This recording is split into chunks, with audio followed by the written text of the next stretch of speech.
বিসমিল্লাহির রহমানির রহিম। আসসালামু আলাইকুম। সবাই কেমন আছেন বন্ধুরা? আশা করি সবাই ভালো আছেন। আজকে আমি আপনাদের সাথে শেয়ার করব শীতের ফুলকপি এবং মিষ্টি কুমড়া দিয়ে ডিমের একটা তরকারি। যারা ফুলকপি খেতে পছন্দ করেন বা ডিমের তরকারি খেতে পছন্দ করেন তারা একবার এভাবে রান্না করে খেয়ে দেখবেন। আমি জানি অনেকেই হয়তো এভাবে রান্না করে খেয়ে থাকেন, তারপরেও আপনাদের সাথে আমার রেসিপিটি শেয়ার করতে চলে এসেছি। কড়াইতে তেল দিয়ে তার মধ্যে পেঁয়াজ দিয়ে দিলাম এবং পেঁয়াজটা একটু ভেজে নেব।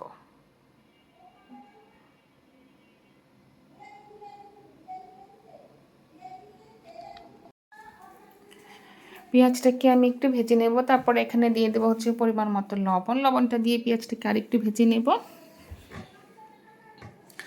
বন্ধুরা, শীতের কিন্তু ফুলকপি, মিষ্টি কুমড়া, টাটকা যে সবজি আছে এগুলো দিয়ে তরকারি রান্না করে খেতে মজাই হয়।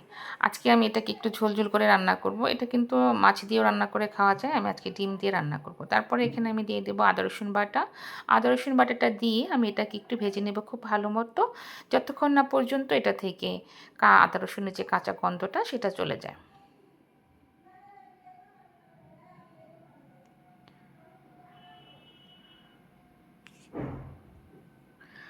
তারপরে আমি এখানে দিয়ে দিচ্ছি অল্প একটু পরিমাণে পানি, যাতে মশলাটা পুড়ে না যায়। তারপরে এখানে দিয়ে দেবো আমি হচ্ছে মরিচ গুঁড়ো, ধনে গুঁড়ো, হলুদ গুঁড়ো দিয়ে মশলাটাকে খুব ভালো মতো আমি কষিয়ে নেব। যতক্ষণ না পর্যন্ত মশলা থেকে একদম তেল ছেড়ে চলে আসছে ততক্ষণ পর্যন্ত আমি মশলাটাকে খুব ভালো মতো কষিয়ে নেব। আমি ফুলকপিটা কেটে ধুয়ে পরিষ্কার করে নিয়েছি, আর ফুলকপির যে ডাঁটাগুলো ছিল সেটা আমি সিদ্ধ করে একদম কেটে পরিষ্কার করে নিয়েছি।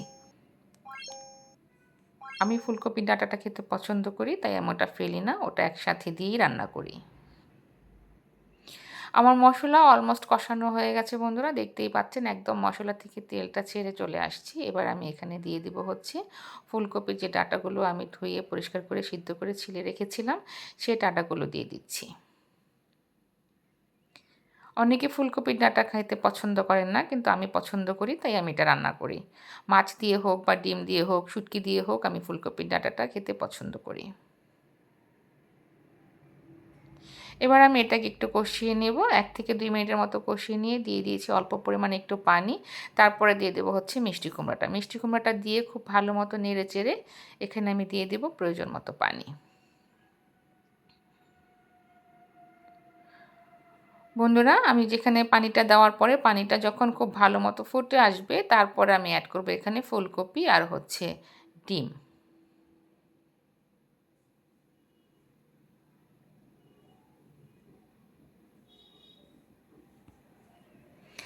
আমি ডিমটা একটু ভেজে নিয়েছিলাম। আমি এখানে জাস্ট একটু সামান্য লবণ দিয়ে ডিমটাকে একটু হালকাভাবে নেড়ে চেড়ে ভেজে নিয়েছি। আমার সেই হচ্ছে কপির ডাঁটা আর মিষ্টি কুমড়া কষানো হয়ে গেছে। এবার কিন্তু আমি এখানে প্রয়োজন মতো পানি দিয়ে দেবো। প্রয়োজন মতো পানি বলতে আমি এখানে একটু বেশিই পানি দিচ্ছি, কারণ আমি তরকারিটাকে একটু ঝোল ঝোল পাতলা ঝোল করে রান্না করব, তাই এখানে আমি একটু বেশি পরিমাণেই পানি দিয়ে দিচ্ছি। বন্ধুরা, আপনারা যারা ইউটিউব চ্যানেল থেকে আমার ভিডিও দেখেন, যদি আমার রান্না আপনাদের কাছে ভালো লেগে থাকে তাহলে প্লিজ আমার চ্যানেলটি সাবস্ক্রাইব করে যাবেন। আর যারা ফেসবুক পেজ থেকে আমার রান্না দেখেন বা আমার ভিডিও দেখেন, যদি আপনাদের কাছেও আমার রান্না ভালো লাগে তাহলে প্লিজ আমার চ্যানেলটি, ইউটিউব চ্যানেলটি সাবস্ক্রাইব করে যাবেন এবং ফেসবুক পেজটি ফলো দিয়ে পাশে থাকবেন। লাইক, কমেন্ট, শেয়ার করবেন। আমি যে ঝোলটা দিয়েছিলাম সেটা কিন্তু খুব ভালো মতো ফুটে উঠেছে। আমি 5 থেকে 7 মিনিটের মতো ঝোলটাকে ফুটিয়ে নিয়েছি। এবার এখানে আমি অ্যাড করে দিচ্ছি হচ্ছে সেই যে ফুলকপিটা আমি হালকা সিদ্ধ করে রেখেছিলাম আর হচ্ছে ডিমটা ভেজে রেখেছিলাম, সেটা দিয়ে এবার আমি ঢাকা দিয়ে 10 থেকে 12 মিনিটের মতো রান্না করব।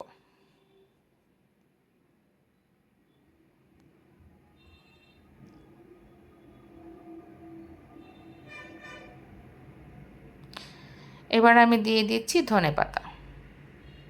শীতের সবজির তরকারি আর ধনেপাতা দেবো না তা তো হয় না, খেতে কিন্তু দারুণ হয়। ধনেপাতার যে একটা সুন্দর সেন্ট আসে, সেটা দিয়েই কিন্তু একদম পেট ভরে যায়। এবার দুপুরের ভাত খাওয়া, গরম গরম ভাতের সাথে লেবু, কাঁচামরিচ, তার সাথে হচ্ছে ডিমের তরকারি।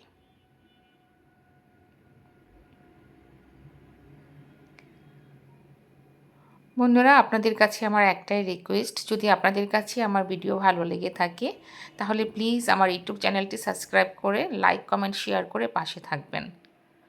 আপনাদের একটি সাবস্ক্রাইব আমাকে আরও উৎসাহিত করবে নতুন নতুন রান্না উপহার দেওয়ার জন্য। শীতের সবজি দিয়ে কাঁচা মরিচ লেবু দিয়ে গরম গরম ভাতের সাথে খেতে কিন্তু দারুণ লেগেছিল।